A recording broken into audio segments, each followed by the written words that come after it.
Hey everyone, happy Friday. Welcome to What Are the Odds? I'm Robert Ferringo. He is Raphael Esparza, and we are Doc Sports, the #1 sports information site on the planet. Be sure to go to Doc Sports for all your sports handicapping needs, including picks, videos, articles, promotions, anything you need, we got it at Doc Sports. Now in our 55th year of existence. Also, if you're not sure about Doc Sports, go down in the description below, click on that link, that 360 link that will take you to Doc Sports, hand you $60. Here you go. Here's $60. Go play. Like you do with the kids when you take them to the arcade. Just give them money. They're just like, here, go play. Okay. Raphael don't know nothing about no arcades and no kids, but he knows what I'm talking about with that free 60. So like and subscribe this video. We have a saying around here. If you don't hit the like button, you are cursed to lose your bets for the day. Fortunately, it's only a 24-hour curse, so you can come back tomorrow and break it. But hit that like and subscribe button. We have a lot of great content on the Doc Sports YouTube channel, including our YouTube Premium. All right, Raphael, Thursday night. We talked about it a little bit on the Doc's football release party. Said I like Dallas. Dallas probably should have won that game. What were your thoughts? I really thought it was an interesting game in the first half.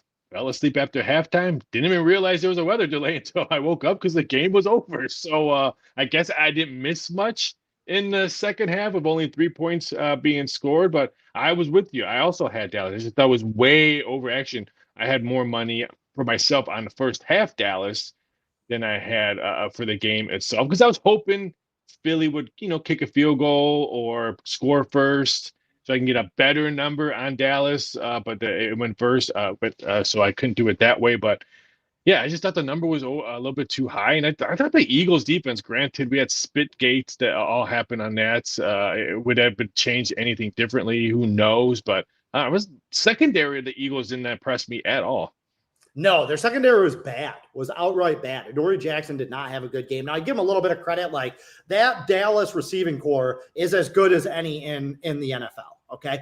But they were beat a lot. They took a lot of penalties, a lot of pass interference, a couple of pass interference that weren't called on Quinyon Mitchell. I agree with you. I think that a mistake that Dallas made was they ran the ball pretty much at will. And I feel like they went away from that a little bit, even on the drive before their last drive where they decided to take a couple shots down the field rather than just pounding the ball close. Like, they ran the ball against them all night. I know Jalen Carter, that's kind of his specialty, is clogging up the middle, but I don't know if one guy is going to solve those Philadelphia defensive problems all year, no?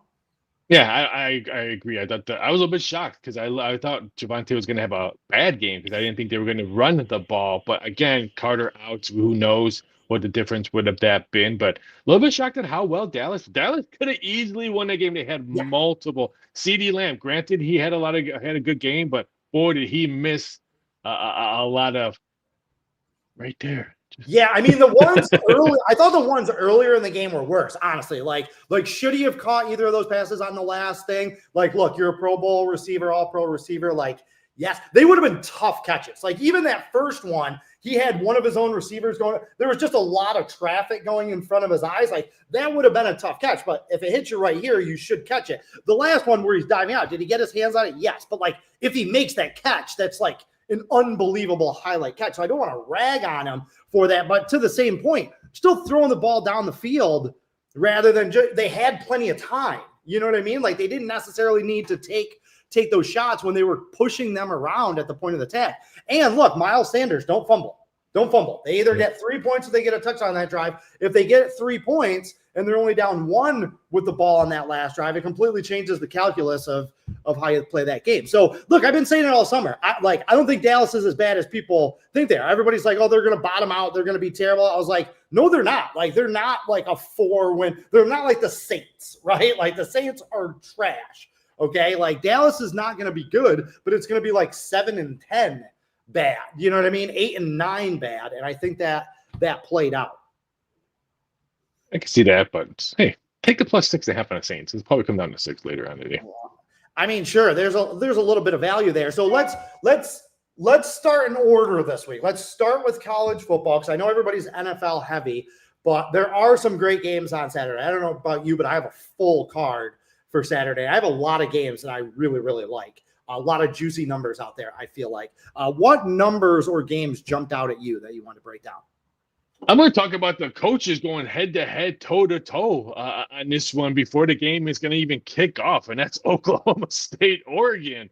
Wow. If you're not following them on Twitter or watching their beef, it's like two high school girls that dated the same boy on homecoming or something. This is fantastic. I love the value of Oregon at 27. I love the value of Oregon first half. I almost left that off. I almost took that on my plays for the card on this week. I took it off. It was one of the last ones that I voted off the island of my plays. Why do I think that? Because I think Oregon's so mad. I think they might put up a 50 burger on Oklahoma State's defense. And this one, I like the over at 55.5. There is a couple 54.5. I just like the beef. Oregon's at home. They're going to probably want to run up the score. And let's face it, Oklahoma State's been nothing lately. I mean, how does Gundy still have a job? I mean, besides sticking up for the players, and the players like him, but he hasn't done nothing forever. So I kind of like the Ducks on this one. I just love the beef, and I think the beef is going to be too much for Oklahoma State. You're seeing 27.5 on that? I haven't seen it. Let me see. Hold on. It was 28. Firm 28. Yeah, it was 28. Went up earlier in the week. And it's coming down. And now it's coming down. A little bit interesting there. So it's really funny. Like, I could talk about this game for a while. I'm kind of glad. Yeah, DraftKings has 27.5, and a couple offshores have 27. I think the number comes down. I think the betting public will probably push it down at 27. I don't think it goes back upwards. But I'm a little bit shocked. I think the reason why I want to talk about this total opened up at like 58.5. I saw some books opened up at 57.5. And it came down. I think with the beef of the head coaches and what Oregon normally does at home when they're angry or whatever, I just think Oregon's going to want to put a lopsided number, and they're not going to take the pedal off. I think if they're up big and all that for what's the disrespect that Oklahoma State has done with them, I think they're just going to keep on scoring on them. So in July, when I was writing up my picks, games, stuff that I liked for a few weeks, I had this one on there. And Oklahoma State, I was planning on using as a 7-unit play. I was going to get on Oklahoma. I knew this number. This number came in exactly where I thought it was going to be. And I was going to play Oklahoma State in this game. Okay. Now I'm buying a little bit of Oklahoma State stock coming into the year, at least. You mentioned about Gundy in 20-something, I think it's 21 years, 19 years of being at Oklahoma State. He has only had 2 losing seasons. One of them was his very first year that he took over, and one of them was last year. All this guy has done is win at Oklahoma State. He has a phenomenal resume there. So he hasn't won nothing big lately. Ooh, a 500 record's nothing. I mean, he hasn't won anything big lately. No, he hasn't, but Oklahoma State isn't Texas. You know what I mean? Like, it's about where are your realistic expectations for your program. You know what I mean? Eli Drinkowitz isn't winning anything big at Missouri, right? But if he keeps doing what he's doing for 15 years, they're not going to get rid of him, right? Because it's Missouri, and they're a mid-tier SEC thing. Like, Oklahoma State is a mid-tier Big 12 program, okay? But he's one of those guys who cleared the decks, brought in like 60 transfers, and I'm like, look, Mike Gundy's been good for a long time, a really long time. Like, I'm willing to give a guy like that the benefit of the doubt that he's going to be better than people think. This is a game where I thought Oregon would be looking past Oklahoma State because they weren't very good last year. They don't look very good this year, and that they had no motivation. Until exactly what you mentioned. And for those of you that don't know, Mike Gundy was talking about all the money that Oregon has spent. He's like, they've spent like $40 million last 2 or 3 years. Oregon's coach was basically like, keep our name out your mouth. You know, Oklahoma State spent $7 million. This is also like the height of hypocrisy, because that whole run where Mike Gundy was good, the reason why Oklahoma State was good is because they had T. Boone Pickens, one of the richest men in America, as like their personal piggy bank for that program. Now that they don't have that, he passed away, and obviously Oklahoma State just not doing a lot of NIL. So it's funny though, but I didn't end up using Oregon. I flipped. I went from wanting a 7-unit on Oklahoma State in July to seeing the same thing you do and being like, okay, now they got Oregon's attention. Now Oregon's motivated in a game where I didn't think they were going to be motivated, and they could beat them 40-6 or something like that, right? But the problem is I did that in the Alabama-Florida State game, the exact same thing. I liked Florida State in July. Tommy Castellano started running his mouth, and I was like, oh, Alabama's going to kill him. They're going to kill him now because of this. And we know how that happened. So I ended up not using it at all on my card. I didn't like the way they played against, what was it, Tennessee Martin last week? I mean, you would have thought Oklahoma State should have won that game like 55-7 and then 27-7. They scored 10 points in the second half. What did you guys do at halftime? Would you just eat orange slices and talk about classes that you have to attend on Monday?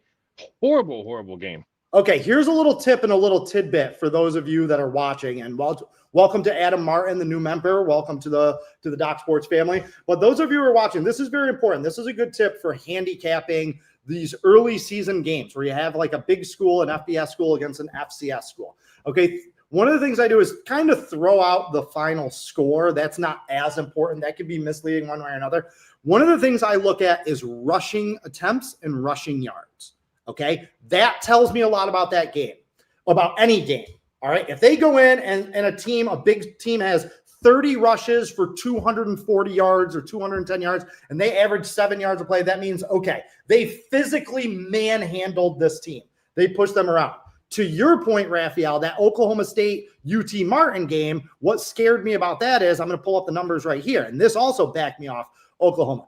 Oklahoma State rushed the ball 42 times against Tennessee Martin, kind of a mediocre FCS school. They only gained 127 yards. That is a 3-yard per carry average against an FCS school. If you are not good enough to physically push around and manhandle an FCS school, then you're not going to be good against Utah, Oregon, like real big boy football teams. So when you're looking at these box scores of FBS versus FCS action, first thing you should go to is how did they run the ball? Yeah, I mean, the Skyhawks were only down 10 at halftime. Again, I look at halftime of these games and how do both teams prepare each other. And I thought the Skyhawks prepared themselves better.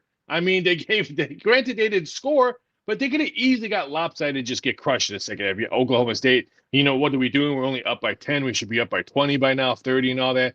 And they just come out completely flat in the second half. I mean, yes, Tennessee Martin didn't score any points in the second half, but to hold them to only 10 points at Oklahoma State is the reason why I'm just not sold on OK And State. again, this is one of those things where Oklahoma State has a lot of new pieces, as I mentioned. They brought in, I think it was like 58 or 62 transfers, something like that. Like, that's excessive. They have a lot of new pieces, a lot of new moving parts. I would be willing to give them the benefit of the doubt with a slow start in a game like that and say, okay, it's new offense, new players, new everything, and maybe they just don't want to put a lot on tape for Oregon. I would be willing to give them that benefit of the doubt if they had physically manhandled them, right? Like if they averaged 6.5 yards per carry, I'd be like, all right, they pushed them around. They could have beat them by a lot more. They just kind of took off the game. They didn't. If you can barely average 3 yards per carry against UT Martin, like Oregon is going to absolutely swallow you whole. So I agree with you on this one. I think Oregon can kind of pick its score in this game. But again, for me, it went from 7-unit play to the other side to not on the card. So I had a lot of fun. I'm glad you picked that game. What game do you have picked out? All right, Arizona State, Mississippi State. Okay, these two teams played last year in Arizona State. Now, we know what Arizona State was and did last year, okay? Lose Cam Scatterboo, but they still brought back, they were number 2 in the country in returning production. So really, same team minus their best player. Now, last year, Mississippi State went to Tempe and played this game. They were minus 6.5 in that game, Raphael. So we have the exact same spread, except Arizona State going to Mississippi State. We got a revenge angle. We got more no Scatterboo. I thought Mississippi State looked good last week in that weird road game at Southern Miss. I thought that'd be like a Super Bowl game for Southern Miss and that they'd give them some problems. Mississippi State really kept them at arm's length. So what do you think about the fact that the spread is exactly the same, even though a lot of the factors are different this year? Yeah, I like the Cowbells. I just think there's way too many points on this one. I mean, this is one I would hate to say but maybe buy a half a point and get a touchdown. Get the +7 on this game. You're at home. I'm not sold on Arizona State. I think they have a good team, but it's not the same team we saw last year. I just think they had the hype, they had the guy, they had the name of Arizona State, and now you have to travel to Davis Wade Stadium where the Cowboys are going to be high. SEC does not want to lose to a West Coast team, so they have that on their minds. And Southern Miss, I'm not saying Southern Miss is a bowl eligible team, but I like the way they played last week. They controlled the line of scrimmage, and this one's. Here's another one. They let Arizona State let the Lumberjacks almost score 20 points on them. Granted, some of that was in the second half, but the Lumberjacks moved the ball, I don't want to say pretty easily, but they had some moments where they could have scored a touchdown, but a late drop pass or a penalty, something like that. So there's another one. I just wasn't sold on their Lumberjack play, nor the Arizona people. I mean, again, we remember Arizona State for what they were and their big surprise run last year, right? But what people don't talk about a lot with last year's team, as great as Scatterboo was, they weren't exactly a dominant team. Okay, 6 of their 10 regular season wins last year came by a touchdown or less. They lost to middling Texas Tech and Cincinnati. Those weren't great teams last year, and they beat Arizona State. Their close wins included a 3-point win over Texas State and a 4-point win over Central Florida. They only beat Mississippi. For me, it came down to this. They only beat Mississippi State by 7 points last year. Now, I know they were up. I know Arizona State was up 24-3 in that game and kind of let Mississippi State get back into it. So a little bit misleading score. But they only beat them by 7 last year. Now, no Scatterboo. Mississippi State playing with revenge. Mississippi State at home. I'll be surprised if Arizona State goes in there and runs it. And if you don't know about Starkville, he mentioned the Cowbells. Like, that can be a tough environment. If you are not used to it, it's a night game, which means everybody's going to be drinking all day. You know, they're going to be amped up for this game. It's also the heat and humidity. You know, I know Arizona is a hot state, but it's a different kind of heat than teams coming to that humidity in the Southeast in September. So I'm kind of with you. Like, a lot of things kind of point Mississippi State's way, no? Yeah, I just think it's way too high. I mean, if you're going to make the Sun Devils a favorite with a totally, I hate to keep on saying totally different team because they do have a lot of returning people and stuff like that. But the high of what they had last year is not returning. I thought this number was going to be like 3.5, maybe 4. So almost giving me a touchdown in Starkville, I just thought it was way, way, way too high. Yeah, I mean, same team, to your point. Same team, but it's a new year. Like, momentum doesn't carry over from year to year. Last year, the boulder got rolling downhill. So by the end of the season, they were a really, really good team. But it took them a while to get there. New team, new season. You know, I look at like Army, right? That's a perfect example. Army won 12 games last year. They were great last year. They bring back a ton of production, but they lost their best player, Bryson Daly. They lost outright last week as a 2-touchdown favorite. You know why? Because their 12-win season, that was last year, man. It's all over. Like, same thing with Arizona State. They won 10, 11 games, made the playoffs, were top 5 team last year. That was last year. Like, they can have all the same players, but it's not the same team. So, all right, what's your next college football game? Yeah, I can't be a key. Now that I think about it, I picked 2 SEC teams. What's wrong with me? I love the SEC, man. Just in love. Vanderbilt and Virginia Tech. First of all, Virginia Tech, F you. I'm still very upset. I'm still very upset with you. What happened last week? Instead of coming out to Metallica, you need to come out to Barry Manilow for what you did to me last week. And I just think I wasn't sold with Virginia Tech. They couldn't do nothing. Granted, yes, they didn't cover because of the 85-yard punt return, something like, and then like a 67-yard touchdown pass. Yeah, they couldn't do anything on either side of the ball. Granted, I thought their defense played well against South Carolina. I thought everyone was South Carolina. Oh, there's quarterback, Heisman favorite, blah, blah, blah. He really didn't impress me, but shown nothing in the second half on the offensive side. And here's another team that had great momentum last year, Vanderbilt. But I like what this football program is going on this right side of direction of Vanderbilt. I think they're going to keep on, getting the transfer portals, recruiting well. I like this Vanderbilt team. And what I saw last week with Virginia Tech, I want nothing to do with Vatech and Lane Stadium. So I'll say this. I like Vanderbilt to win this game outright.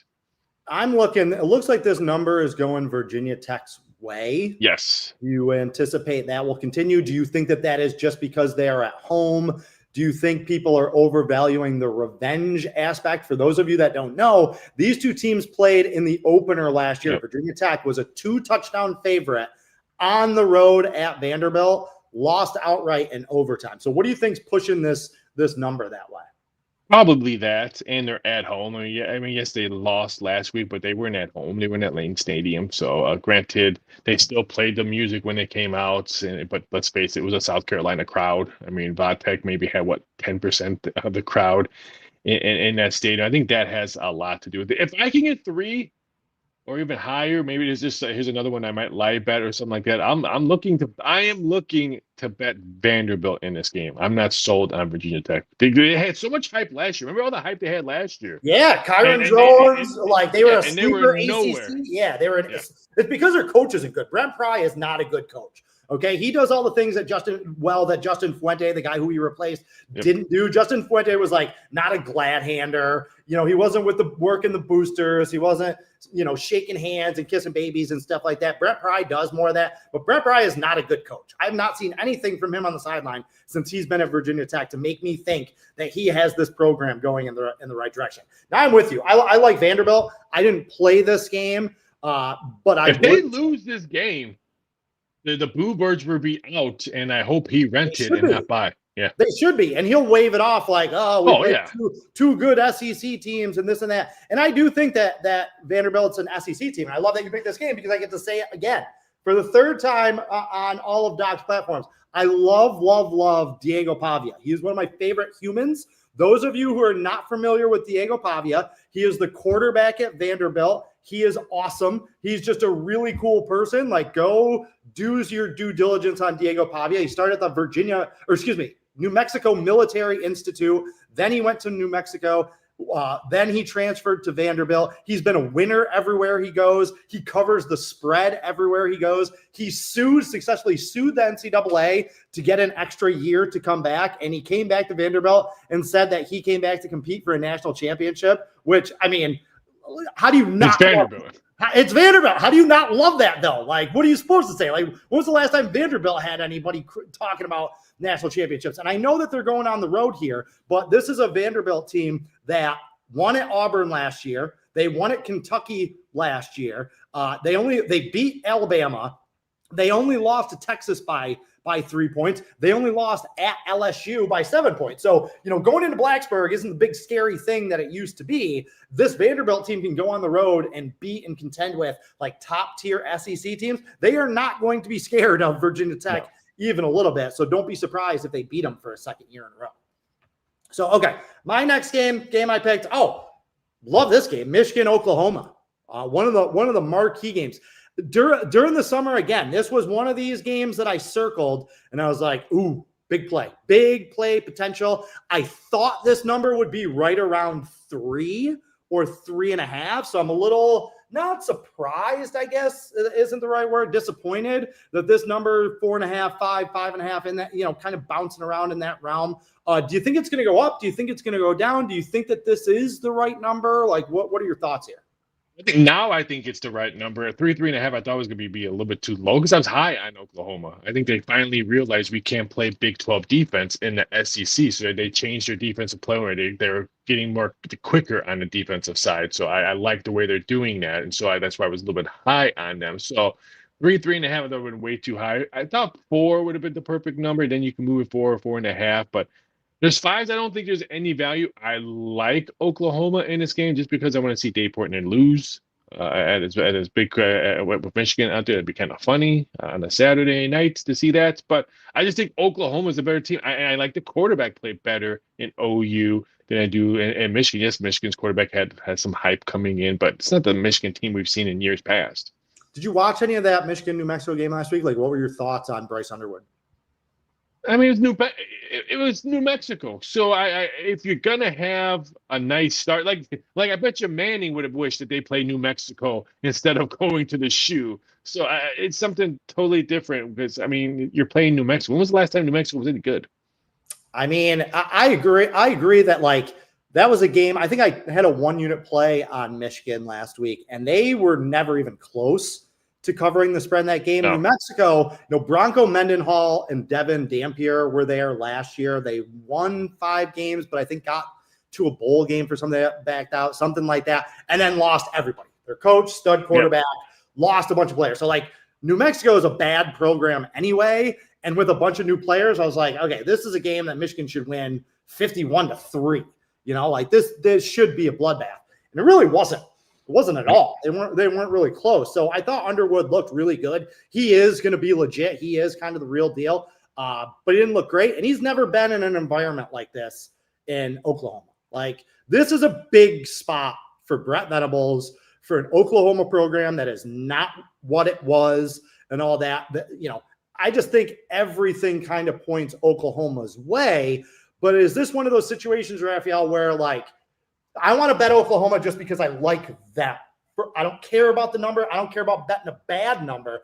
I just like Oklahoma, and I think they win this game. And if I win that, I think they're going to cover. Am I wrong? Should I be factoring in the number and the value here? Like, I didn't get the number I wanted. Like, talk me off this a little bit. You know me. If I don't get the number, I don't play it, even though I like that team. I'm not going to play Oklahoma just because I liked Oklahoma all summer long. I missed a good number, so I'm either going to wait. That's why I enjoy, and I tell people all the time, that's why I love live betting now. It's such big a good way to look at stuff, because now you can get the number that either you missed, you were too lazy, or the other team kicked a field goal, and now you're getting a better number than what you were actually looking for. So I didn't get my number. That's why I didn't release it, and that's why I haven't bet it yet. But that's what I'm hoping for, maybe a Michigan field goal.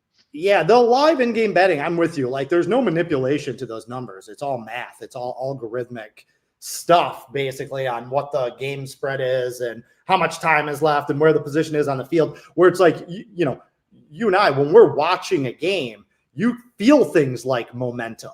You can see that, like, maybe the score is this, but this team's getting lucky. Like, they got a lucky call, or that guy made a catch that he shouldn't have. Like, you can see those things while you're watching a game. That's why I agree with you. Like, live betting is an absolute must in this. I mean, I'll say this right now, and I'm not ashamed to say it. My baseball game of the year was a 3-1 final. It was a run line. I got good value at +2.5 on the other side, just because I couldn't pass it up. I knew both bats were silent. The wind was blowing in. The ball wasn't traveling as I was watching the game. Why wouldn't I take the +2.5, getting great value on the other side, knowing that, okay, it could find. I mean, it was 3-1, I think, in the 7th inning, and no one scored any runs. So +2.5, I thought was a really, really good idea to do, and I did. Yeah, I mean, middling, hedging, laying off action. Like, you have so many more tools at your disposal now than we used to, that if you're not live betting, now you can get carried away. Be careful. Oh, yeah. You think but it's a tool, and if you learn to use that tool appropriately, then it'll be good. So, all right, play. I only play one. When I do live betting, I only bet once. Like, I don't have I'm going to bet twice. That button, I'm going to triple bet it. I'm going to try to cash 4 tickets. No, I'll make one bet on live betting, and that's it.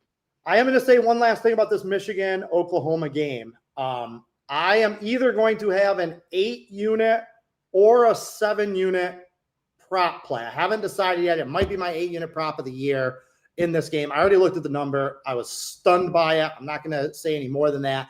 But, this is going to be one of my favorite prop bets of the entire 2025 in all sports. So, I don't pimp a lot of plays here on this stuff. Like, I'm not trying to sell you guys on stuff. I'm just telling you, I really like this play. This is something that you want to get in. Like, I don't say that lightly. So, all right, let's switch gears to the NFL. What was the first game that you wanted to break down here? I'm going to go with one of the early ones, Pittsburgh and the Jets. Aaron Rodgers comes back to New York to play his former team. Who's the former team quarterback? Justin Fields? Really? I'm high on Pittsburgh. Everyone keeps on making fun of me. I have a ticket for them to win the division. They have a head coach. I'm sorry. I know everyone wants to say he's never had a losing season. But in the NFL, to do that with some of the quarterbacks he had to roll out, it's impressive. I don't care how you look at it. Yes, I know they lose in the wild card every year. I understand it. But last time I checked, week 1 is not a wild card game. And I'm going to get 2.5 with Aaron Rodgers, a defense that's probably going to be able to run the ball against the Jets. I'm sorry. I really thought this number was going to be a solid 3.5, and maybe they just moved the juice around -115, -120. But you're trying to tell me that Justin Fields is going to outplay Aaron Rodgers, who, let's face it, everyone knows it's his last game or last season. He keeps on saying it. Thank God. I'm sorry. I'm going to take Aaron Rodgers, who wants to go out. He does not want to go out there how he played last year. And now he has a head coach that's all he does is win. I just thought the number was a little bit off, and I still can't believe some jet money keeps on coming in. Yeah, I'm 100% with you here. On both counts. I like the Steelers long term. All they do is win, man. All they do is win. And it's like, oh, they keep losing in the play. Mark me if I'm wrong, but like you can't make the Super Bowl if you don't make the playoffs, right? Yeah, so like, exactly. Like if you're making the playoffs every year, if this was a wild card game, I wouldn't even be talking about it because I'll be looking. I'm trying to play the Jets. The Steelers always lose in a wild game, but this is week 1. No, right. And my thing is this: I'm not going to go off on a tangent or a rant on this, but in my mind, like Super Bowls are a little bit overrated, right? Like if you're good, and this is coming from a Bears fan. Okay, like we've been bad for 35 years. We've made the playoffs a handful of times. You know how much fun those seasons were when we made the playoffs, when we'd win the division, when we'd go on a run and stuff. Like those seasons were great, man. And we only got a couple of them. If your team is winning games all the time, making the playoffs all the time, you're having a hell of a lot more fun watching football. Like as a fan, you get more enjoyment out of your team than the Browns and the Bears and the Jets and the Panthers and a lot of other teams that suck more years than not. So it's like, oh yeah, we're not winning as many Super Bowls as we want, but we haven't had a losing year in 20 years. Like, get out of here with that complaint. Like, I'm with you. The Steelers beat the Jets 37-15 last year. Yep. With Aaron Rodgers on the Jets. Okay, so now he is on the Steelers. Do we think Pittsburgh's worse? Do we think the Jets are better? They beat him by 3 touchdowns last year, and I think Pittsburgh's a little better and the Jets are probably a little worse. I'm with you 100%. I prefer the Steelers in the underdog role. That's where then the role of road favorite. But I agree with you 100%. Do you see this number moving back to the 3, or do you actually think more Jets money is going to come in? That's a great question. I don't know. I'm hoping for, everyone keeps on saying, oh, it's going to be an under game run. I actually lean towards the over in this game. I think if Pittsburgh scores quick or Pittsburgh scores 7-0, then Fields is going to have to win with his legs and with his arm. They won't be able to run the ball because if they're down 7-0, 10-0, or 14-3 or something like that, that means the Jets their game plan might be out the window, and now you have to throw the ball, and Fields might have to do stuff with his legs to extend plays. And I think we can see a high-scoring game. See, I feel the other way just because I think this game could be like 20-6. Because I think the Steelers defense, when everyone is healthy, and right now, I agree. Healthy, when they are healthy, they got to be one of the 3 best defenses in football. Like they have to be. When they have all their guys, especially with some of the additions, the Pro Bowl additions, the veterans that they added into the secondary, like they are loaded on all 3 levels. Now they get beat up. Watt gets hurt. Hayward's getting old. Some of those guys in the secondary might get hurt. Ramsey might get hurt, stuff like that. But like when they're all healthy like they are right now, like Justin Fields not going to do anything. Like the Jets aren't going to do anything. This is one of those games where like it's a victory when they cross half field type of thing. Where I think this game is going to be more like 23-7, 20-6, 20-9, something like that. But I'll be surprised if Pittsburgh doesn't dominate. Let's put it that way. So, all right, the first game that I picked was San Francisco at Seattle. Now, on Docs Daily, which if you don't know is every day at 1 o'clock. On Saturdays, it's at 11 o'clock, I believe. So come watch Docs Dailies tomorrow. Get those last-minute tidbits. 11 a.m. Eastern, thank you. Get those last-minute tidbits before the noon kickoffs in college football tomorrow. But I was talking with Lenny about it. One of the things I don't like about the Week 1 NFL slate this year is I feel like there's too many divisional games. Right? Like, that's weird. It's weird, right? Like, I don't love all the divisional games opening up the season. It takes a little bit of the fun out of it. And this is kind of one of those games. But thoughts? Do you think, given what we've seen this preseason, talking about the rosters where they stand, talking about San Francisco's kind of cluster injury problem at the wide receiver, are you surprised that they are favored on the road here? And not only that, but like I think this number opened at 1.5 and has gone up to 2.5 over the course of the last month. Like, walk me through this. San Francisco's one of the heavy bet teams. Doesn't matter who's out there. If it's Joe Montana, if it's Brock Purdy, is it Jerry Rice, is it CMC? It doesn't. They're always going to get that California money. Northern California money. Plain and simple. Just like the books are always going to get Green Bay money, no matter what kind of team they have out there. Little shocked that Seattle money came in early in the afternoon. I think it was Tuesday or Wednesday. I saw some heavy action come in, and I was getting alerted that if I knew anything was going on, why are we getting the Seattle money coming in? So that one kind of shocked me. I lean towards Seattle on this game. I'm not sold on San Francisco this year at all. I don't think they make the playoffs this year because I don't trust their health. They are the New Orleans Pelicans of the NFL. I mean, I just don't trust CMC's health. Brock Purdy is known to get hurt. I mean, their defense guys always get hurt. I just don't trust it. So until they prove me different, and if we're talking week 7, week 8, and they're still healthy and they're winning games, then I'll take a step back and say, you know what, I have to eat crow because they've been healthy and they're winning games. But right now, week 1, I don't trust their health. And I like Seattle's defense. Yeah, I can tell you right now, if Seattle had kept Geno Smith, if they had Geno Smith instead of Sam Darnold, I would have loaded up on Seattle props this year, like them to win the division, them going over their win total, stuff like that.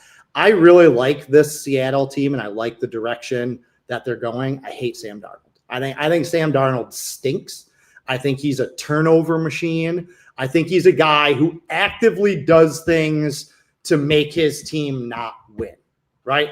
Everything else about Seattle, I really, really like. I love Clint Kubiak as an offensive coordinator. That was a guy I was praying. They got talented running backs too. I think their run game is going to help. Good. I think their run game is going to help Sam Darnold.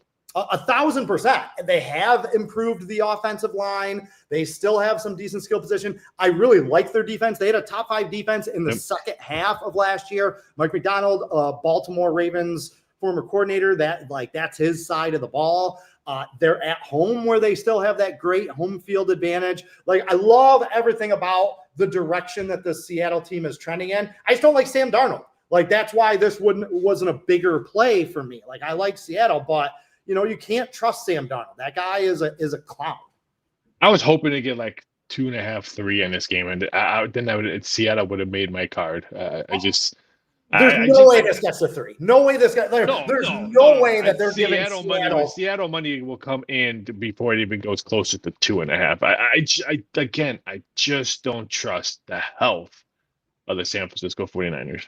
Yeah, and again, this is talking about this with Lenny, also in Docs Daily. This is a sweet teaser number right here. Like, if you like betting teasers, I like getting Seattle up to 8.5 on a standard teaser or 9.5 on a 7-point teaser. Like, maybe them and Houston type of thing. Get Houston up to +10 and Seattle up to +9.5, or some of those other underdogs that we think could bite. I got to do a teaser PSA since you mentioned it. Be careful doing teasers. Make sure you shop around, because what the books are doing to football bettors on teasers should be a crime.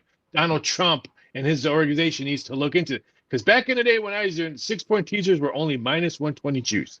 Now they're -135. 7-point teasers, someone told me yesterday they saw -160 at a book. -160 for a 7-point teaser on last night's game. Shop around your numbers, because some books are just pretty much, I'm not going to use the word because it's a bad word. Some books are just crushing the bettors, and because you know what, the bettors are going to do it, because the bettors don't care about the juice. They're just going to put $10, $20, but the pros are going to put 160 to win 100 and all that. Paying that kind of juice for teasers. No, they're not. Yeah, it's just ridiculous. So please shop around and get the best juice price on your teasers. That's great advice right there. So, okay, what was your last NFL game that you wanted to get into? Did I pick Detroit and Green Bay? Was that you? You did pick Detroit and Green Bay. Yeah. I love the Green Bay Packers in this one. No, I'm just joking. This one, I'm a little bit shocked at the total. I picked this one at the total at 47. It's one that opened up at 49. I'm like, whoa, this is way, way, way too high. Great. And then all I'm hearing on the newsletters and the people on TV, high-scoring game. Could be the highest-scoring game on TV this week. I think both defenses are going to say, hey, you know what? If you want to beat us, we're going to punch you in the mouth. So whoever gets punched in the mouth first, I think wins the game. I think the tempo and both lines of scrimmage are going to be so key in this game. I don't see a high-scoring game. I think this is going to be one of the lowest-scoring games. This one reminds me it's going to be maybe like a 24-20 type of game or something like that. I don't think we're going to see the fireworks. And even though I have Jordan Love as my MVP this year, I just don't see this one, game one. Here's the one we're talking about, a division game on this one. I don't see a lot of points. So I still think there's value at 47. And I think it goes back upward to 47, maybe 48. It's the afternoon game, the late afternoon game. So we don't know who's going to chase on Saturday, who's going to chase on Sunday morning. I think this is a dead under in my point of view. Yeah, I agree with you. I liked it at 49. I only used one total. I think that Detroit defense is going to be vastly improved. I agree. I've been kind of knocking against Detroit. I'm selling a lot of my Lions stock this year. I still think they're a good team. I still think they're a playoff caliber team. They're not going to go 15-2 again, and I don't know that they're going to win this division again because it's so loaded. But one area where I definitely see them improving is defensively. They have a lot of talent. Like, you cannot undersell how many injuries they had to deal with on that side of the ball last year. Like, it was unbelievable the amount of guys that got hurt on the Detroit defense that are now back, that are now healthy. All those guys that had to start last year or young guys that got experience last year because they were filling in for injured players, they're now depth there. So I think, and we can talk about what are the new offensive and defensive coordinators going to look like for Detroit, all this. I don't think that matters as much as they won't be as creative offensively, but Dan Campbell is gonna Dan Campbell, right? He wants to run the ball. Defense is going to be what Dan Campbell wants. Complementary football. He's going to want to run the ball on offense. He's going to want to play better on defense. I agree with you. I don't think that they're going to be this electrifying offense like they were last year. Don't forget, a lot of those big numbers they put up last year, that's because they got to cross over with some bad teams. Like they hung a lot of big numbers on like AFC South teams last year or whatever. So I kind of agree with you. I also kind of like Green Bay. It has nothing to do with Micah Parsons. I don't even think he's going to play. And if he does, I don't think he's going to do anything. I think the revenge angle here is real. They lost both games to the Lions last year. In one of the games they lost, they outgained them by 150 yards and lost by 10. In the other game, they scored and they gave up a field goal at the buzzer in a game that was going to go to overtime. So they were knocking on the door a little bit last year on beating the Lions. This is Green Bay. I think Green Bay has gotten a little bit better. I think Detroit is stepping a little bit further back. We're laying less than a field goal. I like Green Bay here. I have to root for Green Bay because everyone's been asking me since before the week one started, who's my Super Bowl, and I said it's Green Bay and Buffalo, and I have Buffalo winning. So I need Green Bay to at least make it there. All right, let's get out of here. It's been 40-something minutes. You got things to do. I got things to do. You got a free play or anything like that you want to toss out to the peoples? That's a good one. I would probably look at I hate to do this because our boys in the back listening to this, but I also agree with you in Green Bay. I would actually alternate this number. I think if Green Bay does win this game, I would look at moving it to 3.5, 4.5, and get that plus money on that because it's not going to be a 2-point win or something like that. I can see them winning by 4 points or more. 27-17. Yeah, so I would move the number, and I know he's out there shaking his head back there, and he's so mad at me, but it's just game one. I mean, if your team loses game one, the sky is not falling. We've seen teams lose game one and still win Super Bowls, World Series, NBA championships, just game one. Yeah, if your team loses game one, bet on them in game two. That's usually how I agree. I like Kansas City tonight. Anybody that is worried about that, I'm like the only person I know that likes Kansas City, which is bizarre to me. Like everybody and their sister likes the Chargers. Like, screw that. I'm taking Kansas City. And my free play is, I would say, take Pittsburgh. As long as that number is at 2.5, that's, even if you think the Jets keep it close, what is that, 16-13, 19-16? Like, it's still probably going to be a field goal game if they're close. I do not expect it to be close. I think it's going to be a double-digit Pittsburgh win, so I would easily lay that number. So, all right, he is Raphael Esparza. I am Robert Ferringo. We are Doc Sports. Be sure to check us back next Friday for more What Are the Odds. Enjoy your weekend. Good Carpe Diem, and good luck.